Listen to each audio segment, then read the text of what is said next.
তো ভাই অন্নপূর্ণা ভান্ডারের ৩,০০০ টাকা আমাদের পশ্চিমবাংলার বহু মহিলা পেয়ে গেছে। আর যারা ফর্ম ফিল আপ করছে বা করেছে, কোয়ালিফাই হলে অবশ্য তারাও পাবে। খুব হ্যাপি না আমরা? খুব মজা। কিন্তু একটা কথা মাথায় ঢুকিয়ে নাও যে আমাদের রাজ্য পশ্চিমবঙ্গ আগে থেকেই কিন্তু কোটি কোটি টাকার ঋণে ডুবে আছে, আর ভবিষ্যতে আরও ডুববে। কে বাঁচাবে আমাদের এই রাজ্যকে এত কোটি কোটি টাকার ঋণ থেকে? আমাদের পশ্চিমবঙ্গ সরকার কিন্তু কোনো ভগবান নয় যে ওপর থেকে টাকা নিয়ে এসে আমাদের রাজ্যের ঋণ মেটাবে। আমাদের রাজ্যের ঋণ কিন্তু আমাদেরই রাজ্যের জনগণকে মেটাতে হবে। আর এই ঋণ মেটানোর জন্য হতে পারে যে আমাদের পশ্চিমবঙ্গ সরকারকে বাধ্য হয়ে জিনিসের দাম বাড়াতে হবে। মানে হতে পারে যে হুট করে বাজারের দাম বেড়ে গেল, মানে জিনিসপত্রের দাম বেড়ে গেল, তখন কি করব আমরা? কি খাবো? তো তুমি কি জানো যে এই মুহূর্তে আমাদের পশ্চিমবঙ্গ রাজ্য প্রায় কত কোটি টাকার ঋণে ডুবে আছে? বা একবারও ভেবে দেখেছো যে এই অন্নপূর্ণা ভান্ডারের মাধ্যমে আমাদের সরকারের প্রত্যেক মাসে কত কোটি টাকা খরচা হবে, বা বছরে কত কোটি টাকা খরচা হবে? হতে পারে তোমরা শুনেছো যে আমাদের এই অন্নপূর্ণা ভান্ডারের টাকা আমাদের এই ট্যাক্সের টাকা থেকে দেওয়া হবে, মানে পশ্চিমবঙ্গের জনগণের ট্যাক্স থেকে দেওয়া হবে। তো তুমি কি জানো যে আমাদের পশ্চিমবঙ্গ সরকার আমাদের পশ্চিমবঙ্গ রাজ্যের জনগণের কাছ থেকে ঠিক কত কোটি টাকা ট্যাক্স নিয়ে থাকে, বা গেল বছরে কত কোটি টাকা ট্যাক্স নিয়েছে? বা তুমি কি জানো যে আমাদের পশ্চিমবঙ্গ সরকারের এই বছরের বাজেট কত? দেখো ভাই, বাজেট মানে হলো এখন চলছে 2026, তো 26 থেকে 27 এই এক বছরের মধ্যে আমাদের পশ্চিমবঙ্গ সরকারের ঠিক কত কোটি টাকা খরচা হতে পারে তার একটা হিসাব তৈরি করা হয়, মানে একটা বাজেট পেশ করা হয়। আর অবশ্যই এই বাজেট আমাদের পশ্চিমবঙ্গ সরকারেরই ফাইন্যান্স ডিপার্টমেন্ট থেকে তৈরি করা হয়। তো তুমি কি জানো যে আমাদের পশ্চিমবঙ্গ সরকারের এই বছরের কত কোটি টাকা বাজেট তৈরি করা হয়েছে? বা তুমি কি জানো যে আমাদের পশ্চিমবঙ্গ সরকারের ইনকাম কত? তো এই সমস্ত কিছু ইনফরমেশন আমি তোমাদেরকে অফিসিয়ালভাবে, মানে সরকারি খাতা খুলে তোমাদেরকে দেওয়ার চেষ্টা করব এবং বোঝানোর চেষ্টা করব। তো ভিডিওটা ভালো লাগলে, ইনফরমেটিভ মনে হলে অবশ্যই একটা লাইক করে দেবে, কিছু বলার থাকলে কমেন্ট বক্সে বলে যাবে, আর হ্যাঁ, শেয়ার বাটনে ক্লিক করে এই গুরুত্বপূর্ণ ইনফরমেশনটা আমাদের পশ্চিমবাংলার সমস্ত জনগণের কাছে পৌঁছে দেবে। তো চলো ভাই, সবার আগে আনুমানিকভাবে দেখা যাক যে এই অন্নপূর্ণা ভান্ডারের দ্বারা আমাদের রাজ্য সরকারের প্রত্যেক মাসে অথবা বছরে ঠিক কত কোটি টাকা খরচা হতে পারে। তো দেখো ভাই, আমাদের ইসিআই ডেটা অনুযায়ী আমাদের পশ্চিম বাংলায় কিন্তু প্রায় 3,73,00,000 মহিলা ভোটার আছে। অবশ্য তাদের মধ্যে অনেকে বাদ যাবে, কারণ তোমরা জানো যে এই অন্নপূর্ণা ভান্ডারে টাকা নেওয়ার জন্য 25 বছরের ওপরে বয়স হতে হবে। তো 25 বছরের নিচে যারা আছে তারা বাদ যাবে, অথবা যারা সরকারি চাকরিজীবী অথবা পেনশনভোগী তারাও বাদ যাবে। তো আমাদের এই অন্নপূর্ণা ভান্ডারের আগের ভান্ডার মানে লক্ষ্মী ভান্ডার, তো লক্ষ্মী ভান্ডারের দ্বারা কিন্তু আমাদের পশ্চিম বাংলার প্রায় 2,11,00,000 মহিলাকে টাকা দেওয়া হতো। আর তোমরা জানো যে আমাদের রাজ্যের নতুন সরকার বলেছিলেন যে এই লক্ষ্মী ভান্ডারের টাকা যারা পেতে তারা সবাই অন্নপূর্ণা ভান্ডারের টাকা পেয়ে থাকবে। তো আমি এখানে আনুমানিকভাবে 2 কোটি মহিলা ধরে নিলাম, এর থেকে বেশি হবে তবু কম হবে না। তো 2 কোটি মহিলা ইন্টু 3,000 প্রত্যেক মাসে কত হচ্ছে? তো 2 কোটি ইন্টু 3,000 6,000 কোটি টাকা হচ্ছে। মানে মাসে আমাদের রাজ্য সরকারের 6,000 কোটি টাকার খরচা হতে পারে, আর বছরে সেটা গিয়ে দাঁড়াচ্ছে 6×72 কোটি টাকা। মানে আমাদের সরকারের কিন্তু শুধুমাত্র এই অন্নপূর্ণা ভান্ডারের দ্বারা প্রায় 72,000 কোটি টাকার মতো খরচা হতে পারে, ভাবা যায়। আর তোমরা জানো যে আমাদের রাজ্যে কিন্তু শুধুমাত্র অন্নপূর্ণা ভান্ডার নয়, আরও বিভিন্ন ধরনের ভান্ডার আছে অথবা প্রকল্প আছে, অথবা হতে পারে যে আরও প্রকল্প আসবে। তো এই সমস্ত ভান্ডার আর প্রকল্প টাকা মিলিয়ে কিন্তু 1,00,000 কোটি টাকাও কিন্তু ছাড়িয়ে যাবে। তো চলো ভাই, এখন দেখা যাক যে আমাদের রাজ্য পশ্চিমবঙ্গ সরকার আমাদের পশ্চিমবঙ্গের জনগণের কাছ থেকে ঠিক কত কোটি টাকা ট্যাক্স নিয়ে থাকে, বা গেল বছরে ঠিক কত কোটি টাকা ট্যাক্স নিয়েছে। তো তোমরা এখানে দেখতে পাচ্ছ যে আমি এখানে বাজেট প্রকাশনের যে 9 নাম্বার পিডিএফ সেটাকে আমি এখানে ওপেন করেছি। দেখো এখানে লেখা আছে যে এক নজরে বাজেট, যেটা হলো 2025 থেকে 2026। মানে এই পিডিএফের মধ্যেই কিন্তু স্পষ্টভাবে আমাদের পশ্চিমবঙ্গ সরকার থেকে বলে দেওয়া হয়েছে যে আমাদের পশ্চিমবঙ্গ রাজ্যের মানুষের কাছ থেকে ঠিক কত কোটি টাকা ট্যাক্স নেওয়া হয়েছে। দেখো আমি এই পিডিএফের মধ্যে নিচে আসবো, তো নিচে তোমরা এখানে 12 নম্বরে দেখতে পাচ্ছ একটা পেজ দেখানো হয়েছে, আর এখানে স্পষ্টভাবে বলে দেওয়া হয়েছে যে আমাদের গেল বছরে ঠিক কত কোটি টাকা ট্যাক্স আমাদের রাজ্য সরকার আমাদের রাজ্যের মানুষের কাছ থেকে নিয়েছে। তো এখানে দেখো লেখা আছে যে budget details of state tax revenue. তার মানে হলো যে আমাদের রাজ্যের ট্যাক্স রেভিনিউ লিস্ট এখানে দেখানো হয়েছে। দেখো প্রথমে বলা হয়েছে যে state goods and service tax মানে SGST। তো এটা কী ধরনের ট্যাক্স? তো ভাই তোমরা জানো যে আমরা মার্কেট থেকে যখন কোনো জিনিস কিনে থাকি তার ওপর কিন্তু GST দিয়ে থাকি, আর GST কিন্তু দুই ধরনের দিয়ে থাকি। প্রথমটা হলো CGST আর 2 নম্বরটা হলো SGST। তো CGST মানে হলো আমাদের সেন্ট্রালের ট্যাক্স মানে কেন্দ্রের ট্যাক্স, আর SGST মানে হলো স্টেট ট্যাক্স মানে আমরা যেটা আমাদের রাজ্য সরকারকে দিয়ে থাকি।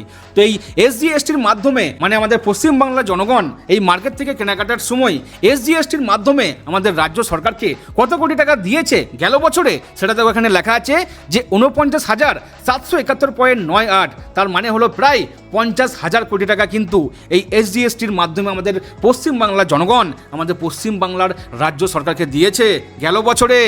আর একটা কথা আমি বলতে চাই, দেখো ভাই আমরা যখন কিছু কেনাকাটা করি তখন কিন্তু CGSTও দিয়ে থাকি, মানে আমাদের কেন্দ্র সরকারকেও কিন্তু ট্যাক্স দিয়ে থাকি।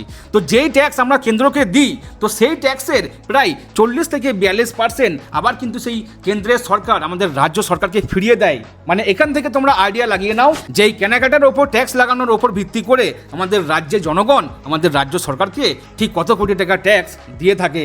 তারপর দেখো 2 নম্বর বলা হয়েছে যে ট্যাক্সেস অন এগ্রিকালচার ইনকাম। তো এগ্রিকালচার মানে তোমরা জানো কৃষিক্ষেত্রে মানে যারা বড় বড় চা বাগান বানিয়েছে বা অন্য কোনো কৃষিক্ষেত্রে বড় বড় চাষবাস করে অনেক টাকা ইনকাম করে তার উপর কিন্তু এই এগ্রিকালচার ইনকাম ট্যাক্স লাগানো হয়, কিন্তু যারা ছোটোখাটো চাষি তাদের উপরে ট্যাক্স লাগানো হয় না। তো এই এগ্রিকালচার ট্যাক্স কিন্তু খুবই কম পরিমাণ নেওয়া হয়েছে, দেখো এখানে বলা হয়েছে 0.1 crore। তারপর দেখো 3 নম্বরে বলা হয়েছে যে other taxes on income and expenditure. তার মানে হলো দেখো ভাই এই ট্যাক্স কার উপর লাগানো হয়? দেখো যারা সরকারি চাকরি করে বা বেসরকারি চাকরি করে আর লাখ লাখ টাকা ইনকাম করে, অথবা বড় বড় ব্যবসা করে আর লাখ লাখ টাকা ইনকাম করে, তো তাদের ওপর কিন্তু এই ট্যাক্স লাগানো হয়। আর এই ট্যাক্সের উপর ভিত্তি করে আমাদের রাজ্য সরকার আমাদের রাজ্যের মানুষের কাছ থেকে নিয়েছে 889.95 কোটি টাকা। তারপর তখন নিচে অপশন দিয়েছে যে ল্যান্ড রেভিনিউ। তো তোমরা জানো যে যাদেরই নামে জায়গা থাকে তাদেরকে কিন্তু আমাদের রাজ্য সরকারকে খাজনা নামে একটা ট্যাক্স পে করতে হয়, তো সেটাই কিন্তু ল্যান্ড রেভিনিউ। তো ল্যান্ড রেভিনিউ কত নিয়েছে? 5,011 কোটি টাকা কিন্তু আমাদের রাজ্য সরকার ল্যান্ড রেভিনিউ মাধ্যমে নিয়েছে। তারপর দেখো নিচে আছে স্ট্যাম্পস অ্যান্ড রেজিস্ট্রেশন ফিস। তো ভাই তোমরা জানো যে যখনই কোনো বাড়ি বা জায়গা আমরা কেনাকাটা করি তখন কিন্তু স্ট্যাম্প ফিস অথবা রেজিস্ট্রেশন ফিস দিতে হয়। তো এই ট্যাক্সের উপর ভিত্তি করে আমাদের রাজ্য সরকার আমাদের কাছ থেকে নিয়েছে প্রায় 10,099 কোটি টাকা। তারপর দেখো নিচে আছে স্টেট এক্সাইজ। তো ভাই এটা কিন্তু খুবই ইন্টারেস্টিং। এই ট্যাক্সটা কিন্তু মদের ওপর লাগানো হয়, মানে মার্কেট থেকে যে মদ সেল হয় তো মদের ওপরে কিন্তু এই ট্যাক্স লাগানো হয়।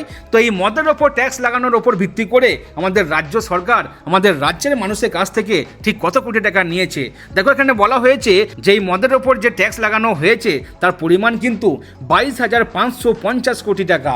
তার মানে বুঝে নাও ভাই মদে ভাই এত কোটি টাকা ট্যাক্স নিয়েছে আমাদের রাজ্য সরকার, আর এটা নেওয়ার দরকার। যারা মদ খায় ভাই তাদের পকেট খালি হোক ভাই, কারণ ভাই যারা মদ খায় তাদের ভাই অনেক টাকা খালি হওয়ার দরকার। তারপর ভাই নিচে আরও ট্যাক্সের নাম দেওয়া আছে, তো তোমরা ভাই একবার রিড করে নিও, আমি এখানে দিয়ে দিচ্ছি স্ক্রিনশট। সবগুলো বোঝালে ভাই ভিডিওটা বড় হয়ে যাবে। কিন্তু ভাই নিচে তোমরা দেখতে পাচ্ছ যে টোটাল মানে গেল বছরের টোটাল আমাদের রাজ্য সরকার আমাদের রাজ্যের মানুষের কাছ থেকে কত হাজার কোটি টাকা নিয়েছে। দেখো ভাই নিচে বলা হয়েছে যে 1,12,543 কোটি টাকা। মানে বুঝে নাও ভাই 1 লাখ পেরিয়ে গেছে ভাই। তো এত কোটি টাকা ট্যাক্স কিন্তু গেল বছরে আমাদের রাজ্য সরকার আমাদের রাজ্যের জনগণের কাছ থেকে নিয়েছে। আর ভবিষ্যতে যদি কখনো ট্যাক্স বেড়ে যায় মানে মার্কেটের ভ্যালু বেড়ে যায় মানে জিনিসপত্রের দাম বেড়ে যায় তখন কিন্তু এই 1,12,000 থেকে ছাড়িয়ে যেতে পারে ভাই, আরও বেশি হতে পারে। তো ভাই আমাদের রাজ্য সরকারের শুধুমাত্র ট্যাক্সের থেকে ইনকাম হয় এটা কিন্তু নয়, আমাদের রাজ্য সরকারের কিন্তু নন ট্যাক্সের মাধ্যমেও কিন্তু ইনকাম হয়ে থাকে। যেমনটা তোমরা জানো যে আমাদের সরকারি কোনো ফিজ অথবা জরিমানা অথবা বালি পাচার কয়লা পাচার, তো ভাই পাচার নয়, দেখো ভাই বালির খাদানগুলো যেগুলো হয় বা কয়লার যে খাদান হয় সেখানকার কিন্তু একটা লাইসেন্স থাকে। তো লাইসেন্সের উপর ভিত্তি করে কিন্তু একটা রয়্যালিটি আমাদের পশ্চিমবঙ্গ সরকার পেয়ে থাকে। এছাড়াও যদি আমাদের পশ্চিমবঙ্গ সরকার কোনো বড় কোম্পানিকে অথবা পঞ্চায়েতকে হোক বা পৌরসভাকে হোক যদি ঋণ দিয়ে থাকে তো সেই ঋণের সুদের মাধ্যমে কিন্তু ইনকাম করে থাকে, অথবা আমাদের রাজ্য সরকারের বিভিন্ন কোম্পানি আছে সেখান থেকেও কিন্তু রেভিনিউ হয়ে থাকে। এছাড়া বিভিন্ন রাস্তা আছে সেখান থেকে কিন্তু আমাদের রাজ্য সরকার ইনকাম করে থাকে। তো ভাই বিভিন্ন প্রকল্পের মাধ্যমে ঠিক কত কোটি টাকা খরচা হতে পারে এটা মোটামুটি তোমরা আনুমানিক করতে পারলে, অনুমান করতে পারলে, অথবা আমাদের রাজ্য সরকার আমাদের কাছ থেকে ঠিক কত কোটি টাকা ট্যাক্স নিয়ে থাকে এটাও মোটামুটি তোমরা বুঝতে পারলে, অথবা আমাদের রাজ্য সরকার শুধুমাত্র ট্যাক্সের মাধ্যমে ইনকাম করে না, আরও রাস্তা আছে সেখান থেকে ইনকাম করে থাকে, এটাও তোমরা বুঝতে পারলে। তো চলো ভাই, এখন তোমাদেরকে লাইভ প্রুফের সঙ্গে দেখানো যাক যে আমাদের রাজ্য পশ্চিম বাংলা এখন এই মুহূর্তে 2026 সাল চলছে, এই মুহূর্তে ঠিক কত কোটি টাকা ঋণে পড়ে আছে, আর সুদ সহ কত কোটি টাকা করে আমাদের রাজ্য সরকারকে ইএমআই দিতে হয়। তো আমাদের রাজ্য পশ্চিমবঙ্গ কত কোটি টাকা ঋণে পড়ে আছে এটা জানার জন্য আমি আরবিআই থেকে, মানে রিজার্ভ ব্যাঙ্ক অফ ইন্ডিয়া থেকে একটা পিডিএফ নিয়েছি, যার নাম হচ্ছে স্টেটমেন্ট 19। দেখো এখানে স্পষ্টভাবে লেখা আছে যে total outstanding liabilities of state government. তো দেখো ভাই, শুধুমাত্র যে আমাদের পশ্চিমবঙ্গ ঋণে পড়ে আছে এটা কিন্তু নয়, আমাদের ইন্ডিয়ার সমস্ত রাজ্য কিন্তু এই মুহূর্তে ঋণে পড়ে আছে। আর এমনকি শুধুমাত্র ইন্ডিয়া নয়, আমাদের পৃথিবীর সমস্ত দেশ কিন্তু একে অপরের ঋণের মধ্যে পড়ে থাকে, তোমরা জানো। তো চলো ভাই, এই পিডিএফ এর মাধ্যমে দেখা যাক যে আমাদের পশ্চিমবঙ্গ এই মুহূর্তে ঠিক কত কোটি টাকার ঋণে পড়ে আছে। তো ভাই তোমরা এখানে দেখতে পাচ্ছ এখানে সমস্ত রাজ্যের নাম দেখানো হয়েছে। তো তোমরা এখানে দেখতে পাচ্ছ 28 নম্বরে কিন্তু ওয়েস্ট বেঙ্গল লেখা আছে, মানে পশ্চিম বাংলা। তো পশ্চিম বাংলা এই মুহূর্তে কত কোটি টাকা ঋণে পড়ে আছে দেখো, এখানে সাল দেখানো হয়েছে 2008 থেকে শুরু, তারপরে এখানে দেখতে পাচ্ছ লাস্টে কিন্তু 2026 দেখানো হয়েছে। তো 2026 সালে এই মুহূর্তে তোমরা নিচে দেখতে পাচ্ছ যে আমাদের পশ্চিমবঙ্গ রাজ্য কিন্তু এই মুহূর্তে 7,90,237.7 কোটি টাকা ঋণে পড়ে আছে। দেখো এখানে সমস্ত অ্যামাউন্ট কিন্তু কোটির উপর, দেখো এখানে বলা হয়েছে রুপিস ইন করোড়। তো আমাদের রাজ্য কিন্তু এই মুহূর্তে 7,90,237 কোটি টাকার ঋণে পড়ে আছে। আর এই ঋণের ওপর ভিত্তি করে আমাদের পশ্চিমবঙ্গ সরকারকে প্রত্যেক মাসে ইএমআই চুকাতে হয় প্রায় 6,700 কোটি টাকা করে। তো এই ঋণের ওপর ভিত্তি করে সুদ সহ কত টাকা ইএমআই হচ্ছে এটা আমি নিজের এক্সপিরিয়েন্স থেকে তোমাকে বললাম, প্রায় 6,700 কোটি টাকা কিন্তু প্রত্যেক মাসে আমাদের রাজ্য সরকারকে ইএমআই দিতে হয়। আর সময়ের সঙ্গে এই ঋণের হার কিন্তু আরও বাড়তে পারে। কেন বলছি? কারণটা হলো, দেখো ভাই, আজ থেকে প্রায় 15 বছর আগে, মানে আমাদের আগে সরকার যখন শুরু হয়েছিল 2011 সাল, তখন দেখো তোমরা এখানে দেখতে পাচ্ছ যে 2011 সালে কিন্তু আমাদের পশ্চিমবঙ্গ শুধুমাত্র 1,92,919.9 কোটি টাকার ঋণে পড়েছিল। কিন্তু গত 15 বছরে তোমরা এখানে দেখতে পেলে যে গত 15 বছরে কিন্তু ওই 2 কোটি ঋণ থেকে প্রায় 8 কোটি টাকা ঋণে চলে গেছে। তো এখন দেখা যাক যে আমাদের এই নতুন সরকার কি করে, এই ঋণের সুদ কি আরও বাড়তে পারে নাকি কমতে পারে। তো ভবিষ্যতে ভাই দেখতে পাবো, তোমরা দেখতে পাবে, এই ঋণ শোধ দেওয়া কিন্তু আমাদের নতুন সরকারের অনেক বড় একটা চ্যালেঞ্জ। তো চলো ভাই, এখন দেখানো যাক যে আমাদের পশ্চিমবঙ্গ সরকারের এই বছরের বাজেট কত, মানে 2026 থেকে 27 এই এক বছরে কত কোটি টাকা খরচা হতে পারে, মানে যেই বাজেটটা তৈরি করা হয়েছে আমাদের ফাইন্যান্স ডিপার্টমেন্ট থেকে। তো সেই বাজেটটা এখন তোমাদেরকে দেখানো যাক। তো তোমরা এখানে দেখতে পাচ্ছ যে আমাদের পশ্চিমবাংলার বাজেটের যে সরকারি খাতা, সেই খাতা কিন্তু আমি এখানে খুলে রেখেছি। দেখো এখানে লেখা আছে যে গভর্নমেন্ট অফ ওয়েস্ট বেঙ্গল, নিচে বলা হয়েছে budget statement by Shrimati Chandrima Bhattacharya. তো আমাদের ফাইন্যান্স ডিপার্টমেন্ট থেকে শ্রীমতী চন্দ্রিমা ভট্টাচার্যার নামে একজন অফিসার বা ম্যাম, উনি কিন্তু এই বাজেট পেশ করেছেন। দেখো এখানে ডেট দেওয়া হয়েছে যে 5/2/2026, মানে ফেব্রুয়ারি মাসের 5 তারিখে এই বাজেটটা পেশ করা হয়েছে। তো তোমরা এখানে দেখতে পাচ্ছ যে এই পেজের মধ্যে কিন্তু, মানে এই খাতার মধ্যে কিন্তু 185টা পেজ আছে। তো আমি এখানে নিচে চলে আসবো। তো নিচে তোমরা এখানে দেখতে পাচ্ছ 180 নম্বর পেজে স্পষ্টভাবে বলে দেওয়া হয়েছে যে I propose to provide rupees 4,06,084.17 crore net in the budget of financial year 2026 থেকে 27। তার মানে হলো যে এই চলতি বছরে আমাদের রাজ্য সরকারের টোটাল খরচা হতে পারে 4,06,084 কোটি টাকা। ভাবা যায়? চারিদিকে ভাই কোটি আর কোটি, এখানে কোটির খেলা হয় ভাই, কোটির গল্প হয় ভাই। আমি যখন এই ইনফরমেশনগুলো নিচ্ছিলাম তখন আমার মাথা ভাই ঘুরছিল ভাই। তোমার কি মাথা ঘুরছে এই কোটির গল্প শুনে? ঘুরলে ভাই অবশ্যই জানিও।